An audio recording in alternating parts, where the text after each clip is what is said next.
Just like to offer a big shout out to Touchdown Digital, the sponsor of this week's video.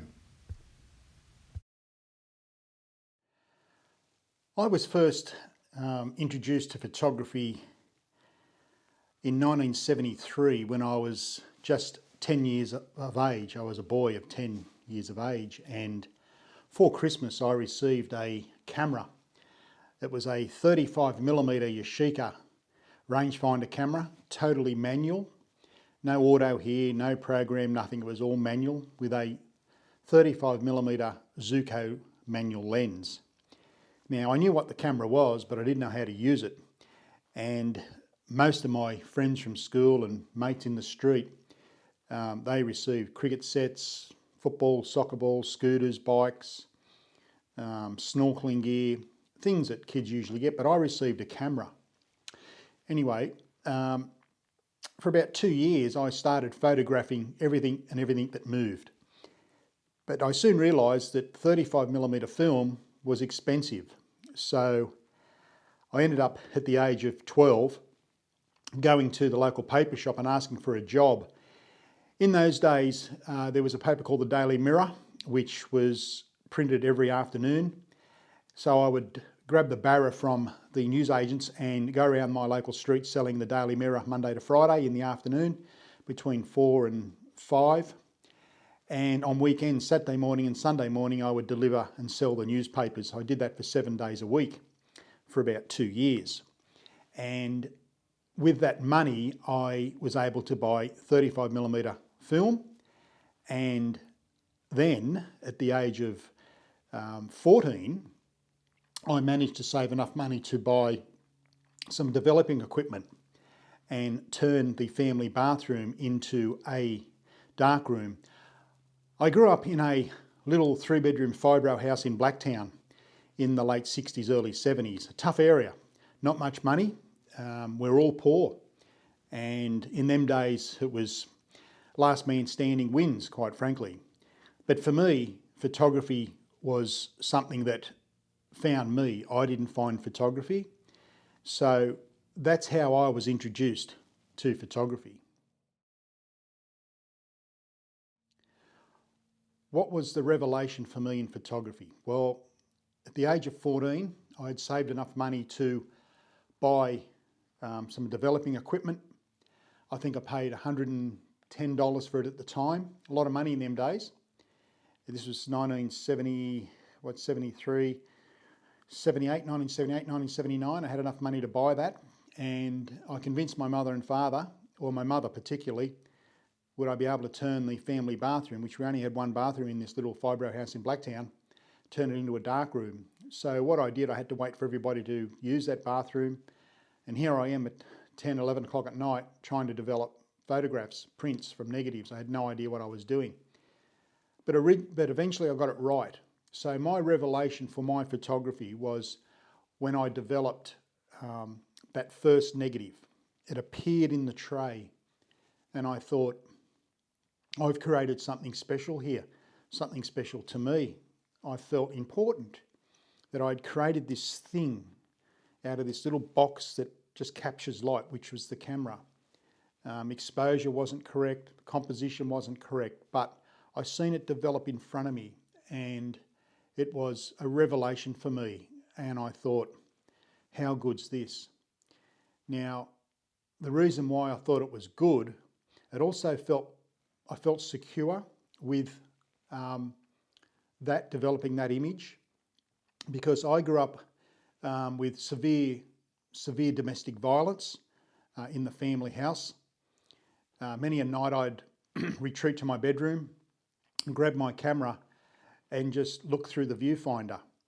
And when I was looking through the viewfinder, the noise outside my bedroom of the domestic violence that was taking place in this home of mine with my mother and father, it was horrendous. But every time I looked through the viewfinder, it was silent. And this is where I honed my skills with manual focusing in my bedroom. Would you believe it? This is a true story. So photography was my outlet. It was my security blanket. It was my friend, and I could relate to it. So developing that first negative and then embracing photography as to what it gave me, I felt very secure. How did I turn professional commercial photographer? How did I do it? Well, when I was 15 in 1970, 78, 79, I had enough money to buy a 135mm Zuiko lens. Beautiful piece of glass, but ever so heavy. It was so heavy, this lens.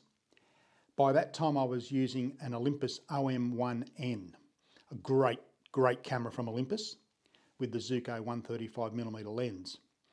I had 4 rolls of 35mm Kodak film and I went down to the local school, which was a private school, and excuse me, and they had a rugby union game on. Being a private school, they play rugby union. So I managed to get out onto the sideline and I started taking photographs. And this very well-dressed gentleman come up to me with a very strong English accent. And he said to me, "Who are you, son?" And I told him I'm just a local boy here wanting to take photographs of a rugby match. And he said, right. You done this before? I said, no, this is my first time. He said, right, I'd like to see these photos when you finish. I said, I can do that, sir. This fellow was the actual principal of this very exclusive private school, very well dressed, very astute, looked like an English professor type and spoke like that. You could listen to this gentleman all day. So once I finished taking these photographs, I went and seen the principal. I said, I'll have these photos back to you in about 5 days. I've got to print them. And he looked up from his desk and said, so you print your photographs? I said, yes, I've just started doing it in my family bathroom here in Blacktown. And he said, right, I'd like to see them. So I said, I'll see you in 5 days, sir. So I made an appointment. I came back in 5 days' time. I went into his office and I had these, they were 15 8x10 prints, all black and white. There was no colour here in these days. It was all black and white, all monochrome. And they were pretty darn good, I must admit, from a 15-year-old. And I had them in between 2 pieces of big, strong cardboard that I'd cut out the side of an old box or a carton. And I'd taped sticky tape down the side to act as a spine like it was a book. And I put the 15 images into the this folder that I'd made. So I went into his office and I produced these photographs to him, and he took one look at them and he said, "These are outstanding, son," in that broad English accent. Incredible story. And to cut a long story short here, he picked up his phone and contacted his secretary and he said, "Can you bring the checkbook in?" And I thought, okay. So this lady brought the checkbook in and he wrote a check for $65 and gave it to me. He said, "What's your full name?" I said, "My name's Glenn Wayne Samuel." So he wrote it down. He said, "Here's a check, $65 to you. These images, could we keep these images?" I said, "Absolutely, you can keep them, sir. Thank you very much." I was overwhelmed. I was flabbergasted. $65 in 1978, 1979 to a 15-year-old kid's a lot of money. So I took the check and took it to the bank. And I went back 3 days later just to pop in and say hello to this principal. And he said, "Come here, Glenn, I want to show you something." And this is how we spoke. And on the walls of his office and in the foyer as people come through were my photographs. The 15 photographs of the rugby union match that I took a week and a half ago had been framed and were placed on the walls of this principal's office and the school. And to this day, those photographs are still there. And that is how I turned professional. I realised then that maybe photography was going to be my way out of the childhood that I was living at the time, and that I could possibly make money out of it. That is how I turned professional.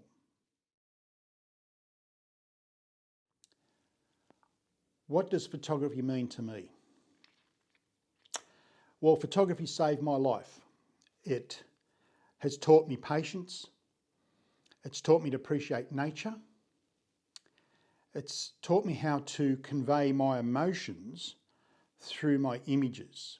And photography is all about emotion and about how you convey that emotion into a story platform.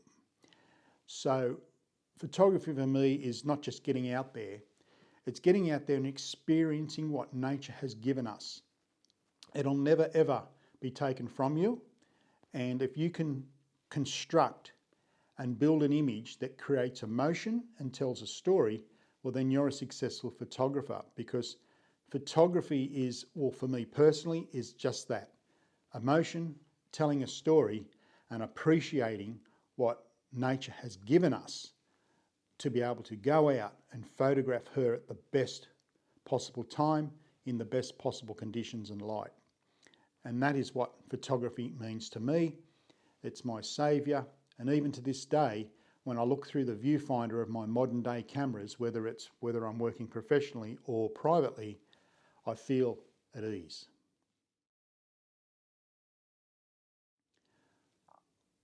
What do I think about the future of photography? Well, sad to say, it's in a sad state of repair. With the advent of mobile phones, especially in the last 10 to 12 years, camera manufacturers are now scrambling to try and win back people to photography.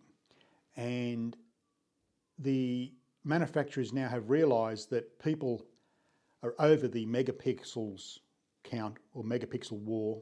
Camera with 40 or 50 or 60 megapixels is useless to someone that doesn't use those megapixels. Plus, if you have a camera which has a high megapixel count, you have to be spot on with your focusing, because if you get it out one little bit, it will be noticeable. So high dynamic range cameras or sensors, yes, that's helpful, but any good photographer knows that they can bracket their images to overcome the HDR, the high dynamic range problems.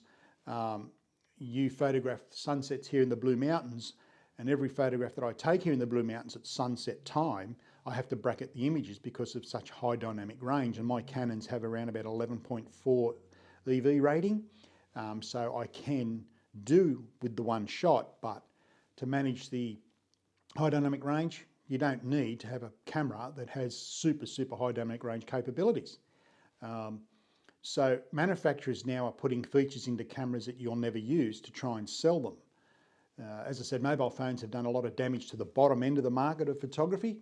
Manufacturers now are not making entry-level cameras because they realise, why would someone spend $1,000 on an entry-level camera and lens when they can buy a phone for that on a plan, and they've got the same tool in their hand as they have an entry-level camera with a kit lens.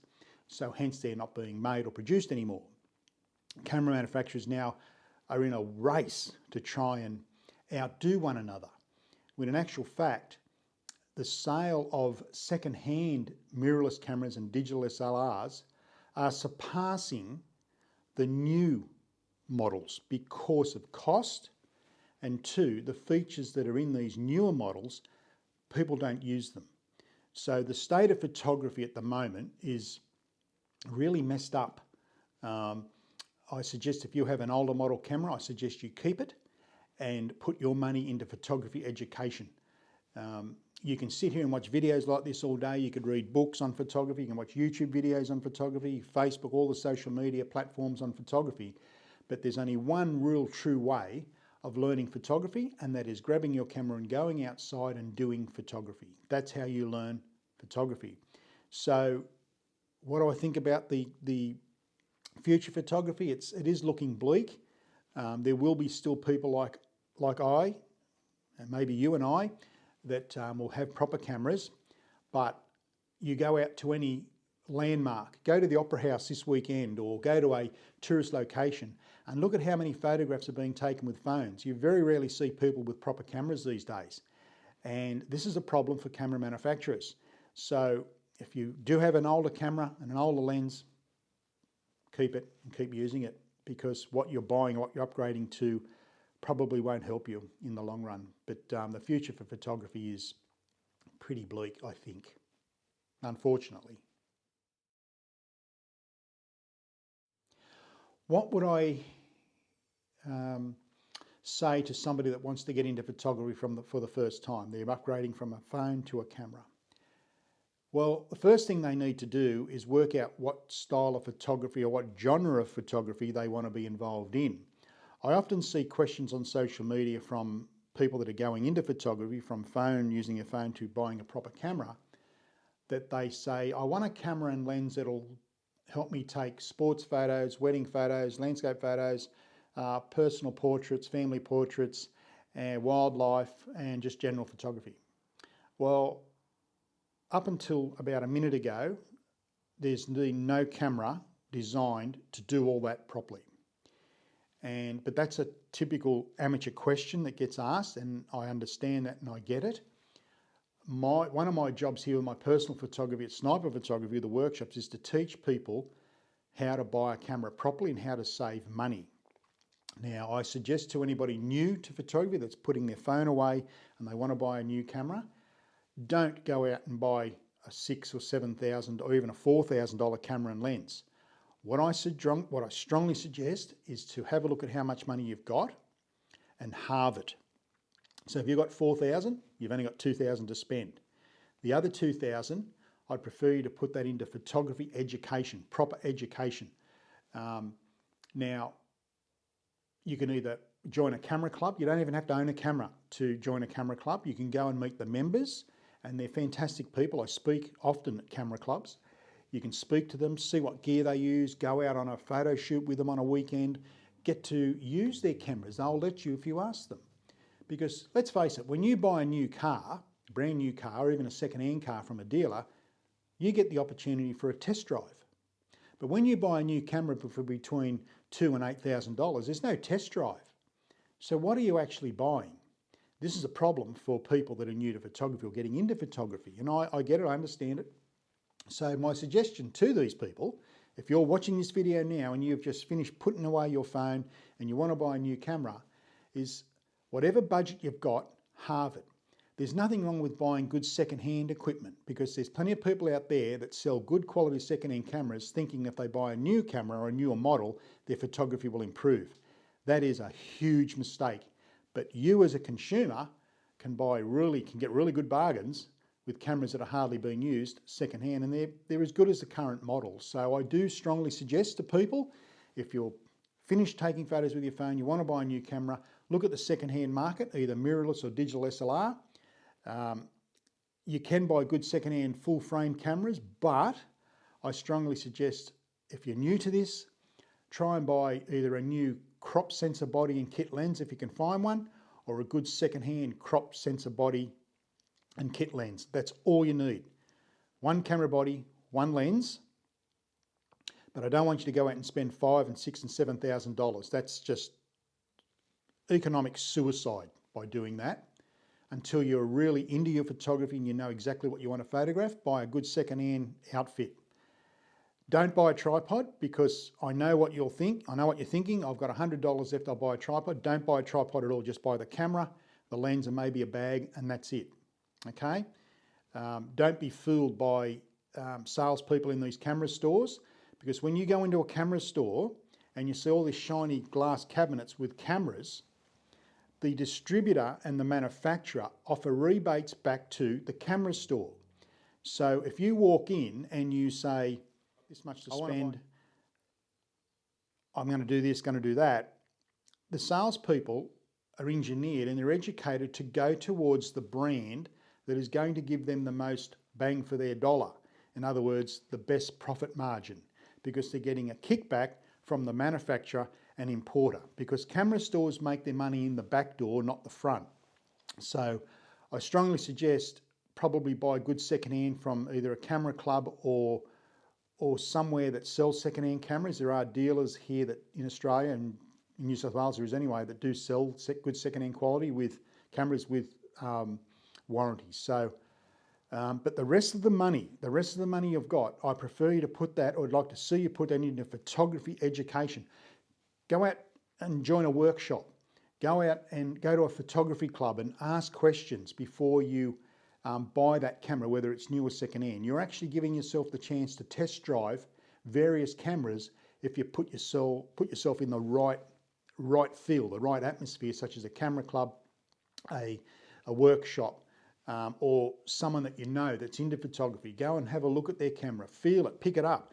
It might be too small for your hands, it might be too big, might be too heavy, you don't know. And this is why people make a grave mistake and they waste so much money, especially when they're going from camera photography into proper digital photography. that they buy the wrong thing, and it's a shame really. A lot of money's being wasted. So that's my advice. Also too, if you're new to photography, perseverance is everything with this. Make it your life, make it yours. The person that you really only have to satisfy with your photography when it's all said and done is you. No one else but you. As long as you're happy with the work that you're creating, well then you're on your way to becoming a pretty darn good photographer.